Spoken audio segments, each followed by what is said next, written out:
الحمدللہ رب العالمین والصلاة والسلام علی سید الاشرف الانبیاء والمرسلین۔ پروگرام نور قرآن کے ساتھ 26 نمبر پارے کا ترجمہ و تفسیر حاضر خدمت ہے۔ سورۃ الاحقاف، جس کے اندر والدین کے ساتھ حسن سلوک کا حکم دیا گیا، خاص کر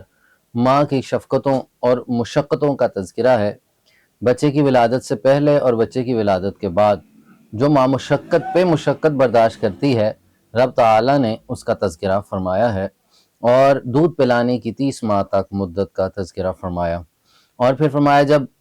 اولاد پختگی عمر کو پہنچ جائے، پکی عمر کو پہنچ جائے، اور وہ بچے اپنے ماں باپ کے ساتھ حسن سلوک رکھیں۔ یہ تسلسل بیان کرنے کا مقصد یہ ہے کہ دیکھیں ایک طرف والدین کتنی مشقت برداشت کرتے ہیں، جب اولاد جوان ہوتی ہے تو اس احسان کا بدلہ ان پہ لازم ہے کہ اپنی ماں باپ کی خدمت کریں، والدین کے لیے دعا کریں، ماں باپ کے لیے اللہ کے حضور التجا کریں، ماں باپ کی مغفرت کے لیے بھی اپنی مغفرت کے لیے بھی دعا کرنی ہے، والدین کے لیے بھی یہ دعا کرنی کہ اللہ مجھے اور میرے ماں باپ کو اللہ اپنی اتباع نصیب فرمائے، فرما برداری نصیب فرمائے، اور اللہ ایسے ماں باپ اور اولاد کے لیے دونوں کے لیے فرمایا گیا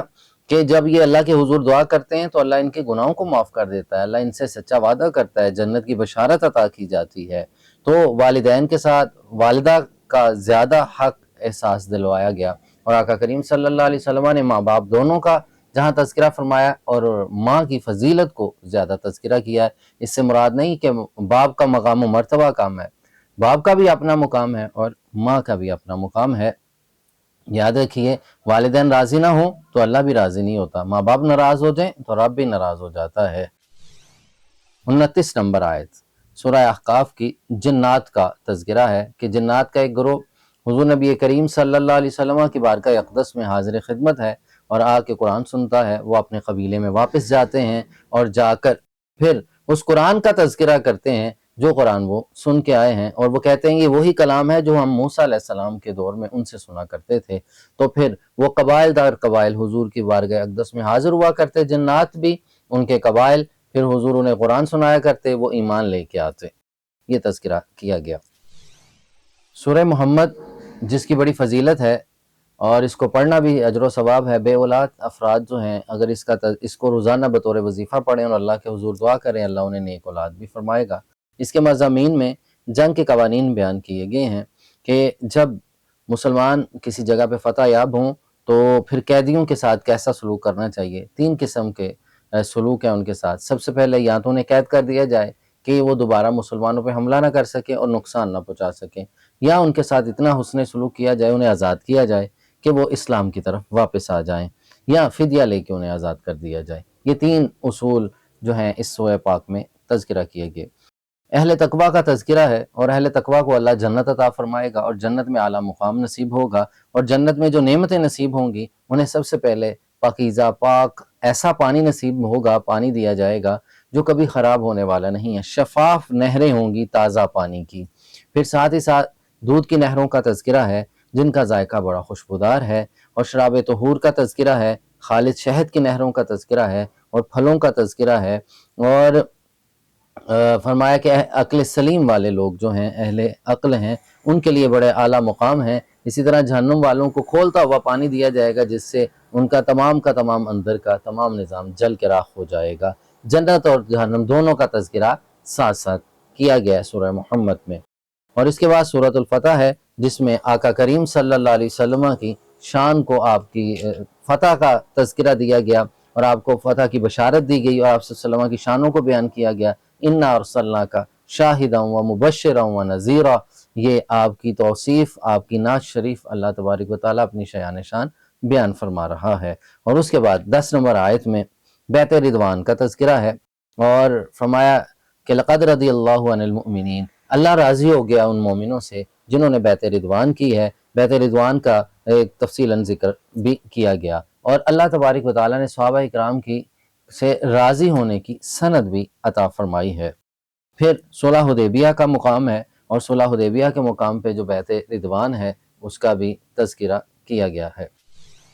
اسی طرح آپ سرکار علیہ الصلوۃ والسلام کے خواب کا تذکرہ ہے کہ آپ نے دیکھا کہ ہم فتح کے ساتھ مکہ میں داخل ہو رہے ہیں۔ یہ صلح حدیبیہ کے مقام پہ جب شرائط لکھی جا رہی تھیں تو وہ اس خواب کا جو تذکرہ تھا، نبی کا خواب وہی ہوتا ہے، سچا ہوتا ہے، لیکن دل میں خیال آنے لگا، منافقین نے اعتراضات کیا، صحابہ کے دل میں خیال آیا ہمیں تو بشارت کی فتح تھی۔ لیکن یاد رکھیے اللہ تبارک و تعالیٰ کے ہر کام میں ایک حکمت ہے، ہر چیزیں سٹیپ بائی سٹیپ ہوتی ہیں، بتدریج ہوتی ہیں، اور اس وقت کے اندر بڑی حکمت ہوتی ہے۔ اللہ شان کن کا مالک ہے، فوراً چاہے تو فرما دے، لیکن جو وقت دیا جاتا ہے اس میں بہت سے لوگوں کو اجاگر کرنا ہوتا ہے۔ مسلمانوں کے ایمان کو پختہ کرنا مقصود تھا، منافقین کو ظاہر کرنا مقصود تھا، اور کفار کو مہلت دینا مقصود تھا کہ تم ابھی بھی باز آ جاؤ، باز آ جاؤ، باز آ جاؤ۔ اب صلح حدیبیہ کے مقام پہ صلح تو ہوئی، لیکن شرائط تو ساری مسلمانوں کے خلاف تھیں۔ دیکھا جائے بظاہراً تو اللہ کی شان یہ ہے، اللہ تبارک و تعالیٰ چاہتا یہ تھا کہ فتح ایک شان و شوقت کے ساتھ ہو جو حضور کی شان ہے، ایسے نہ ہو۔ تو پھر فتح مکہ کا وہ دن آتا ہے جس کی فتح کی بشارت دی جا رہی ہے، جو خواب میرے آقا نے دیکھا ہے اس خواب کا تذکرہ بھی ہوا، وہ خواب سچا ہوا۔ پھر سرکار فاتحانہ انداز کے ساتھ مکہ میں داخل ہوتے ہیں، اور پھر حضور کی شان رحمت للعالمین بھی کائنات نے دیکھی کہ پھر سرکار وہ جان کے دشمن جو ساری زندگی حضور کو ایذا اور تکلیف دیتے رہے، میرے آقا نے ان کو عام معافی کا اعلان فرما دیا۔ آخر میں صحابہ اکرام کے اوصاف کو ذکر کیا گیا ہے، وہ کیا ہیں کہ صحابہ اکرام کی شان یہ ہے، محمد رسول اللہ والذین معه اشداء علی الکفار، محمد صلی اللہ علیہ وسلم اللہ کے سچے رسول ہیں، اور ان کے جانثار جو ہیں، جو ان کے ساتھ، جو ان کی صحبت میں رہنے والے کفار کے لیے بہت زیادہ شدید ہیں۔ اب دیکھیں کفر کے لیے کوئی نرمی نہیں، اور رحماء بینہم آپس میں بہت زیادہ رحم دل، بہت زیادہ رحیم ہے، ایک دوسرے کے ساتھ تعلق بہت روا کرتے ہیں، اور آپ انہیں دیکھیں گے رکوع و سجود کی حالت میں، اور اللہ کا خاص فضل ہے ان پہ، اور ان کے چہروں پہ سیماؤں فی وجوہہم من اثر السجود، یہ سرکار سے محبت کرنے والوں کی نشانی ہے، عاشق رسول کی نشانی ہے کہ ان کے چہروں سے سجدوں کے آثار نظر آتے ہیں، وہ کثرت سے رکوع و سجدہ کرنے والے، اللہ کی بارگاہ میں گریہ و زاری کرنے والے، اللہ کے حضور دعائیں اور التجائیں کرنے والے اور عبادت و ریاضت کرنے والے ہیں۔ اور فرمایا یہ نشانیاں حضور کے غلاموں کی، سچے غلاموں کی، حضور کے صحابہ کی، اولیاء اللہ کی، اس امت کے علماء و صالحین کی جو نشانیاں ہیں، یہ تو رات و زبور میں بھی یہ نشانیاں ذکر کی گئی ہیں۔ سورۃ الفتح کے آخر میں یہ مضمون بیان کیا گیا۔ سورۃ الحجرات ہے، یہ سورت ضرور پڑھنی چاہیے، اس کا ترجمہ تفصیلاً پڑھنا چاہیے، اس لیے کہ اس میں ادب مصطفیٰ علیہ الصلوۃ والسلام کا تذکرہ ہے، حضور کی محبت کا تذکرہ ہے، اس میں آداب ذکر کیے جا رہے ہیں۔ حضور کے بارگاہ میں جانا ہے تو ادب یہ ہے کہ آوازیں بھی اونچی نہیں کرنی، سانس بھی اونچی نہیں لینی۔ اگر کوئی کسی نے آواز اونچی کی حضور کے بارگاہ میں تو ساری زندگی کے اعمال کا سرمایہ رائگاں ہو جائے گا، اعمال خارت ہو جائیں گے اور خبر تک نہیں ہوگی۔ اور حضور کی بارگاہ میں جانا ہے تو ادب، یہی مقام حضور کی حیات و تجربہ میں بھی یہی حکم تھا، اور آج بھی میں ہاتھ جوڑ کے ان لوگوں سے التجا کرتا ہوں جو آج بھی مدینہ پاک جاتے ہیں اور اس چیز کا خیال نہیں کرتے۔ لوگ آپ نے دیکھا ہے مواجہ شریف میں حضور کی بارگاہ اقدس میں حاضر ہیں، اونچی آواز میں بات کر رہے ہیں، ویڈیو کال پہ بات کر رہے ہیں، ایک ہاتھ میں جوتا ہے، ایک ہاتھ میں موبائل ہے، اور حضور کی بارگاہ سے گزر رہے ہیں، اپنا خیال نہیں ہے، اور پوری دنیا کو دکھایا جا رہا ہے جی کہ میں حضور کے مواجہ شریف کے سامنے ہوں، گھر والوں کو دکھایا جا رہا ہے۔ واللہ یہ بڑی بے ادبی ہے، اپنے اعمال کو بچائیے۔ مدینہ پاک کی حاضری کائنات کی سب سے افضل ترین حاضری ہے، یہ بڑی قسمت سے ملتی ہے، یہ آسانی سے نہیں ملتی۔